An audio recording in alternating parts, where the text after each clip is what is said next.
विष्णुरव्यया वसुदेव गृहे साक्षात् भगवान् पुरुषः पर जनस्यते तत्प्रियार्थम् संभवन्ति सुरस्त्रिया। और कहा, पृथ्वी चिंता मत करो, मैं वसुदेव के घर जन्म लेकर के आ रहा हूँ। महाराज वसुदेव के यहाँ पृथ्वी को जब आश्वासन मिला, ब्रह्मा और पृथ्वी प्रणाम करके भगवान को वापस लौट करके आ गए। समस्त देवी देवताओं को भगवान ने बताया कि जाइए पूरे ब्रजमंडल 84 कोष में जाकर के आप अपना जन्म ले लीजिए, आपको जो योनि प्राप्त हो उसमें जाकर के प्रकट हो जाइए। सभी देवी देवता संत महापुरुष ब्रजमंडल में आकर के रहने लगे। कंस को पता चला कि आजकल मेरी छाप समाज में कुछ अच्छी नहीं है, तो क्या किया जाए। अपनी बहन चचेरी देवकी का विवाह अपने मित्र वसुदेव के साथ कर दिया। और वसुदेव के साथ जब अपनी बहन का विवाह किया, बड़े धूमधाम से विवाह संपन्न हुआ। उसके बाद इसने अपनी बहन को दहेज में भी बहुत कुछ दिया। हजारों दासियां, हजारों घोड़े, हजारों सैनिक, दहेज में बहुत कुछ दिया। और उसके बाद इसने सोचा कि यदि मैं अपनी बहन को स्वयं विदा करने के लिए जाऊंगा तो निश्चित ही जो आजकल लोग मुझे गाली देते वो कहेंगे कि नहीं नहीं नहीं महाराज हमारे अंदर से इतने निष्ठुर नहीं है, बड़े ही दयालु हैं। तो कंस आज रथ में अपनी बहन को स्वयं बिठा करके विदा करने के लिए जाए। देवताओं ने यह दृश्य देखा, ओहो ये पापी जब इस प्रकार करेगा तो भगवान का तो अवतार ही नहीं होगा। उसी समय आकाशवाणी हो गई, अस्यास्त्वाष्टमो गर्भो हन्तायाम महसे बुधा। अरे महाराज कंस, जिस बहन की विवाह बेला में तुम इतने प्रसन्न हो रहे हो ना, इसी बहन का अष्टम लाल तेरा काल होगा, अष्टम लाल तेरा काल होगा। कंस ने जैसे ही आवाज सुनी, कंस को क्रोध आ गया, खड्ग से तलवार निकाल ले, देवकी के केस पकड़ लिए और तलवार से मारने को तैयार हो गया। वसुदेव जी ने आकर के हाथ पकड़ा, महाराज क्या कर रहे हो आप। ये सिर्फ आज आपकी बहन नहीं, मेरी धर्म पत्नी है और पत्नी की रक्षा करना पति का परम कर्तव्य है। ये आप नहीं कर सकते। लेकिन कंस बहुत क्रोध में था, बोले वसुदेव जी आप बीच में से हट जाइए, मैं इसको नहीं छोड़ूंगा क्योंकि ये मेरे काल को जन्म देने वाली है। वसुदेव जी ने सिर्फ एक ही बात सोची, इस समय होनी को कैसे टाला जा सकता है, सिर्फ होनी को टालने का प्रयास किया जाए। तो वसुदेव जी बोले महाराज एक बात बताइए, आपको देवकी से भय है या देवकी के पुत्रों से। बोले महाराज मुझे देवकी के पुत्रों से भय है, क्योंकि ये मेरे दुश्मन को जन्म देने वाली है, मेरे शत्रु को जन्म देने वाली है। वसुदेव जी महाराज कभी झूठ नहीं बोलते। तो कहा अच्छा ऐसा है तो मैं वचन देता हूँ, इसके जो भी बालक होंगे वो सब लाकर के मैं आपको प्रदान कर दूंगा। कंस की ये बात समझ में आ गई कि इस समय विवाह की बेला है और अपनी बहन देवकी को मारना कहीं से भी ठीक नहीं है। समाज में वैसे ही लोग मुझे गाली देते हैं और यदि मैंने ये एक और दुष्कृत कर्म कर दिया, समाज मुझे कभी माफ नहीं करेगा। और दूसरी बात, ये मेरी है तो बहन, अब इसके हाथ की मेहंदी भी नहीं छूटी। और वसुदेव जी वचन दे ही रहे हैं, इसके जितने भी पुत्र होंगे मैं सब आपको लाकर के प्रदान कर दूंगा। वसुदेव जी से कंस ने कहा कि महाराज लाके प्रदान कर तो दोगे ना। तो वसुदेव जी बोले अरे महाराज विश्वास नहीं है तो हम दोनों को जेल में डाल दो। कंस ने कहा ये तरीका ठीक है, दोनों को जेल में डाल दिया। जैसे ही कंस का पता चला कि पहला पुत्र वसुदेव जी महाराज लेकर के आए हैं, कंस की गोदी में दिया। कंस देख करके प्रसन्न हुआ, बोला इससे मुझे कोई भय नहीं है, क्योंकि मुझे भय तो अष्टम लाल से है, क्योंकि मेरा काल अष्टम लाल है। उस बालक को देख करके उसने वापस लौटा। लेकिन जब जैसे ही वहां नारद जी महाराज पहुंच गए, पूछा अरे भैया कंस कैसे चिंतित बैठा है? अरे महाराज क्या बताऊं गुरुजी, आप क्यों आए, क्या हुआ? अरे कुछ नहीं, वसुदेव जी महाराज अपना पहला पुत्र लेकर मेरे पास आए हुए थे। उन्होंने अपना वचन दिया था, वो अपने वचन पर बिल्कुल परफेक्ट थे, लेकिन मैंने उसे लौटा दिया महाराज। क्यों? अरे मुझे उससे कोई भय ही नहीं है। अरे मेरा काल तो अष्टम लाल है ना। नारद जी ने कहा कि ये पापी इतना कैसे करुणावान हो सकता है? मूर्ख और संत दोनों फूकने से बचते हैं। शंख में भी जब तक फूक नहीं लगाओगे वो नहीं बजेगा। इसी तरह मूर्ख व्यक्ति से जैसे तुम कहते जाओगे तो वैसे ही मानता जाएगा, अपनी बुद्धि का प्रयोग नहीं करता। अच्छा, नारद जी कहने लगे एक बात बताइए कंस, एक कमल का पुष्प दिया, इस पंखुड़ी से शुभारंभ करिए पहली से 8वीं कहानी। 8 पंखुड़ियों को नारद जी महाराज ने कभी दूसरी से कभी तीसरी से करके सभी पंखुड़ियों को 8वीं करा दिया। कंस बोला इसका मतलब गुरुजी वो कभी भी आ सकता है? बोले हाँ बिल्कुल। कंस कहता है खतरा मोल नहीं लेना चाहिए, बिल्कुल अभी कुछ नहीं बिगड़ा। दौड़ा दौड़ा गया जेल में। देवकी अपने पुत्र को देख के प्रसन्न हो रही थी, लेकिन जैसे ही देखा कंस दौड़ा दौड़ा आया और गोदी से छुड़ा लिया उस बच्चे को, जोर से पत्थर की सलाह पर गया। देवकी कर भी क्या सकती है, रुदन करती रही। इस प्रकार कंस ने 6 पुत्रों को मार दिया और 7वें पुत्र में स्वयं संकर्षण भगवान आए और इधर माया के द्वारा भगवान ने उस संकर्षण भगवान को रोहिणी के गर्भ में पहुंचा दिया। और इधर मथुरा में अफवाह उड़ गई कि 7वां गर्भ नष्ट हो गया। अष्टम में स्वयं मेरे गोविंद आए और देवता लोगों ने आकर के बड़ी सुंदर स्थिति की। सत्यावृतम सत्य परम त्रिसत्या सत्यास्य योनि निहितं च सत्ये सत्यास्य सत्या मृगसात्यनेत्रम्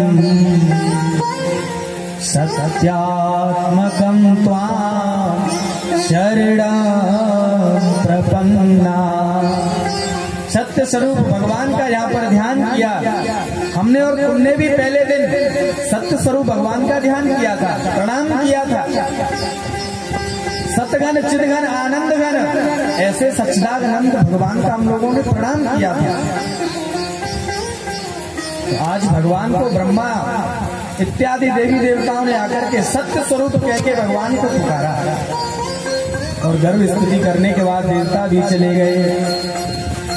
भादों का महीना आया, कृष्ण पक्ष आया, अष्टमी तिथि आई, बुधवार आया, रोहिणी नक्षत्र आया। रात्रि के ठीक 12 बजे मेरे गोविंद चतुर्भुज रूप में प्रकट हो गए। बोलिए भगवान बाल कृष्ण के जय हो। तमद्भुतं बालकमं भुजेक्षणम् चतुर्भुजं शङ्खगदायुधायुधम् श्रीवात्सलक्ष्मं गलशोभिकौस्तुभम् पीताम्बरं शान्द्रपयोधिसौभग। जैसे ही भगवान चतुर्भुज रूप में वहां प्रकट हो गए, देवकी वसुदेव हाथ जोड़ के खड़े हो गए। महाराज पुत्र बनकर के आए हो कि पिताजी? भगवान बोले देखिए अभी मैं चतुर्भुज रूप में हूँ, आपको बिल्कुल डरने की आवश्यकता नहीं है, लेकिन जब मैं बाल रूप में आ जाऊंगा तो आपको मेरी रक्षा करनी पड़ेगी। वसुदेव जी बोले महाराज आपको दिख रहा है हाथ में हथकड़ी, पांव में बेड़ी लगी हुई है, हम आपकी कैसे रक्षा कर सकते हैं? भगवान बोले देखिए जब मैं बाल रूप में आऊं आप मुझे गोदी में लेंगे, आपकी हथकड़ियां पैर की बेड़ियां खुल जाएंगी और मुझे जाकर के आप गोकुल में नंद महल में छोड़ाना। और वहां छोड़ने के बाद वहां एक कन्या का जन्म हुआ होगा, उसको उठा के ले आना। और ठीक है महाराज, जैसी आपकी आज्ञा।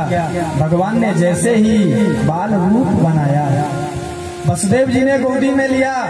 भगवान को गोदी में लेते ही वसुदेव जी की हाथ की हथकड़ी पैर की बेड़ियां खुल गई, पहरेदार सो गए और घर के दरवाजे खुल गए। जेल के दरवाजे खुलने के बाद वसुदेव जी महाराज चले जा रहे हैं गोकुल की ओर। यमुना जी को पार करके जैसे ही गोकुल में पहुंचे और वहां जाने के बाद वहां से जो कन्या थी उसको उठा लाए और अपने लाला को वहां पर सुला आए।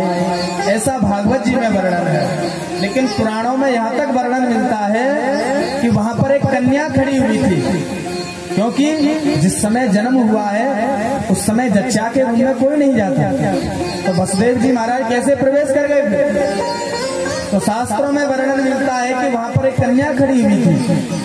कन्या को वसुदेव जी महाराज ने उस पुत्र को दिया, उसने अंदर सुलाया, वहां से उसको उठा के लाई कन्या को, और उस कन्या ने उस कन्या को दे दिया वसुदेव जी महाराज को। वसुदेव जी महाराज उसको लेकर के वापस लौट आए और जैसे ही जेल में प्रवेश किया, हाथ में हथकड़ी पैर में बेड़ी तुरंत लग गई। पहरेदार जाग गए और देखा कि देवकी के कोई लाला हुआ है। दौड़े दौड़े गए, महाराज ये कैसे गड़बड़ हो गया? बोले क्या हुआ? बोले पता चला है कि इस बार लाला नहीं लाली हुई है। अच्छा? कंस कहता है ये कैसे हो सकता? यानी देवता भी झूठ बोलते हैं। कंस सोचता है नहीं नहीं, गलती नहीं करना चाहिए, हो सकता है इनकी लीला को कोई नहीं समझ पाया है। अभी लाली बन के जन्म ले लिया, बाद में लल्लू बन सकते हैं, गलती नहीं करनी चाहिए।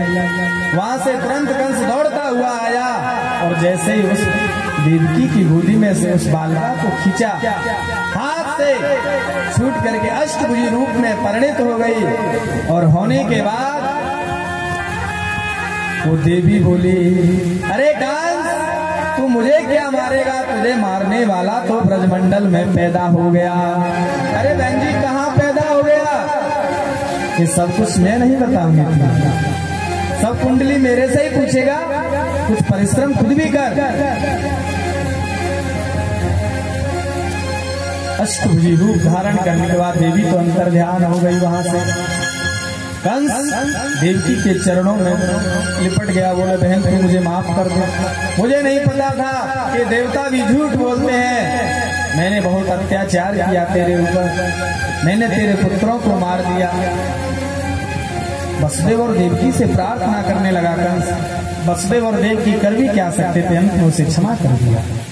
अब चलते हम नंद महल की ओर। उधर क्या हो रहा है? नंद बाबा के ऊपर कितने लोगों की कृपा हुई, तब कहीं नंद बाबा के यहाँ पर वो पुत्र उत्पन्न हुआ।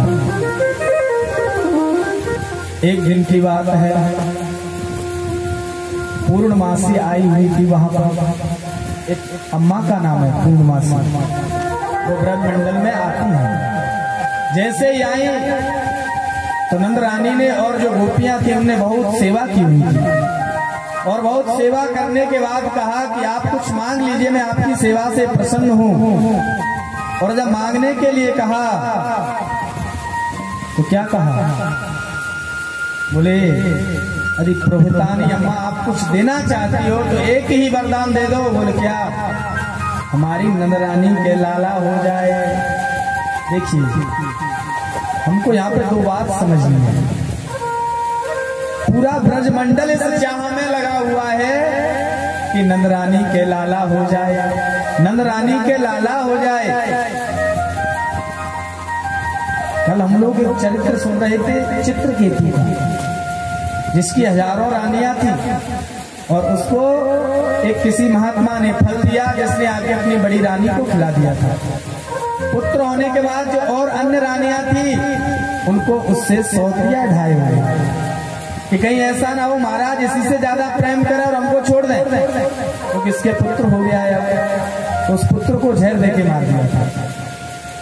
और यहाँ देखिए नंद रानी के लाला नहीं है तो पूरे ब्रजवासी चाहते हैं, तो वो खुद अंदर से खुद तो चाहते ही हैं कि नंद रानी के लाला हो, लेकिन जो कोई और आता है और वो प्रसन्न होने के बाद कहता है कि आप क्या मांगना चाहते हो, तो सब क्या कहती है, बस सिर्फ हम कुछ नहीं, नंद रानी के लाला हो जाए। प्रोहितानी ने कहा बिल्कुल मेरा आशीर्वाद है, जरूर लाला होगा। उसके बाद गर्गाचार्य महाराज का आगमन हुआ। गर्गाचार्य महाराज का जब ब्रज में आगमन हुआ तो खूब ब्रजवासियों ने खूब सेवा की थी, और सेवा करने के बाद जब गर्गाचार्य जी ने कहा कि मेरे से कोई वरदान मांगो, मैं आपको आशीर्वाद देता हूँ, तो कहा महाराज आप एक ही आशीर्वाद दीजिए कि नंद रानी के लाला हो जाए। तो नंद रानी के लाला होने के लिए गर्गाचार्य जी महाराज ने नंद बाबा को एकादशी का व्रत बताया। बोले आप एकादशी का व्रत किया करो, निश्चित ही भगवान की कृपा होगी। एकादशी का व्रत हर वैष्णव को करना चाहिए।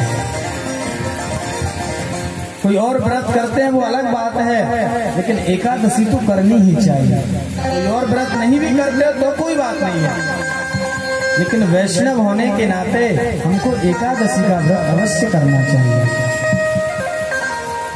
लेकिन उसके बाद एक दिन क्या हुआ, नंद रानी को रात्रि में स्वप्न आया, श्याम चंचल चारु दीर्घ नयनो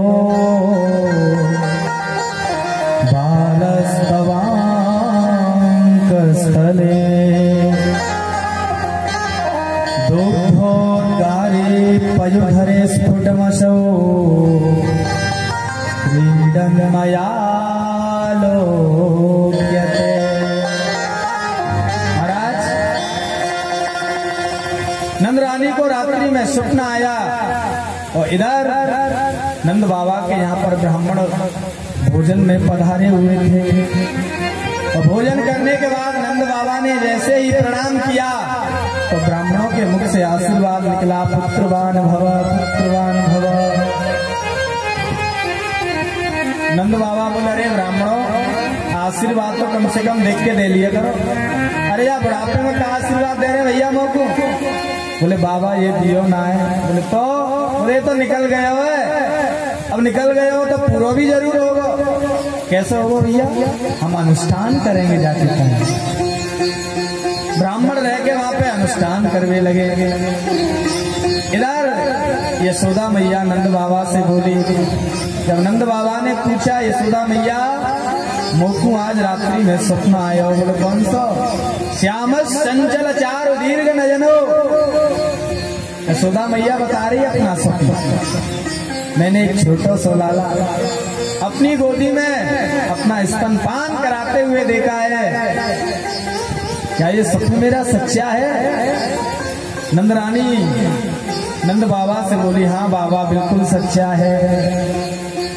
फिर तो नंद बाबा दौड़े दौड़े अपनी बहन सुनंदा को लेने के लिए गए और कहा कि सुनंदा बहन चल, तेरी भाभी गर्भवती है।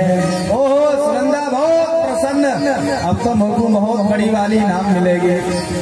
सुनंदा भी अपने भैया के साथ घर को आई और आके खूब काम धंधों कर रही है। अब नंदरानी से काम तो वैसे भी ना हुआ, एक तो बुढ़ापे को शरीर, दूसरों गर्भवती। सुनंदा बहन खूब पूरे घर को काज भाज संभाल रही है। लेकिन एक दिन नंद बाबा थाई पर बैठे बैठे सोच रहे, अभी तो भयो ना है आगे की पतो ना है, अभी तो भयो ना है आगे की पतो ना है। लेकिन इतने में सुनंदा ने देखा कि आज भाभी सुबह हो गया, सूर्य देखो कहाँ चढ़ के पहुंच गया, लेकिन अभी तक जागी नहीं क्यों? जैसे ही सुनंदा दौड़ी दौड़ी झरोखे में से झांकने गई, वहां देखा छोटा सा लाला किलकारी लगा रहा है। सुनंदा दौड़ी दौड़ी नंद बाबा के पास गई। है गयो ब्रजवासी ने पूछी कहाँ है गयो सुनंदा? बोले अरे ऐसे थोड़ी बता, ये बता पहले मेरा भैया कहाँ है नंद बाबा? अरे तेरा बाबा तो थाई पे बैठ के भजन कर रहा है। बोले ठीक है। दौड़ी दौड़ी वहां पहुंची और कहती बाबा है गयो। अरे बहन कहाँ है गयो? बोले ऐसे ना बताऊं। तो कैसे बताएगी? मेरी दक्षिणा कहाँ है, मेरी इनाम कहाँ है? अच्छा इनाम ले, इनाम ये तेरे हाथ में तिजोरी की चाबी, जो तो तू अच्छो लगे बातों तू ले जाइयो और यहाँ से। अच्छा तो अब तो जल्दी बता। बोले ना अपना कान इधर बुलाओ, कान में बताऊंगा। अच्छा बोले हाँ। नंद बाबा के कान में जोर से बोले नंद के लाला हो गयो। बोले नंद के लाला की जोर से बोलो, नंद के लाला हो तो बोले नंद के लाला की जय हो। नंद महल की ओर नंद बाबा इस प्रकार उस थाई से उछाल लगाई जैसे 18 साल का बालक कूद पड़ता हो, और कूद के दौड़े दौड़े नंद महल की ओर भाग रहे हैं। सुनंदा ने थाली लेकर के पूरे ब्रजमंडल में जब तक थाली बजा दी, और थाली बजाने के बाद पूरे ब्रजवासी बधाई लेने के लिए आ रहे हैं, और बधाई लेने के लिए आ रहे हैं। यशोदा जा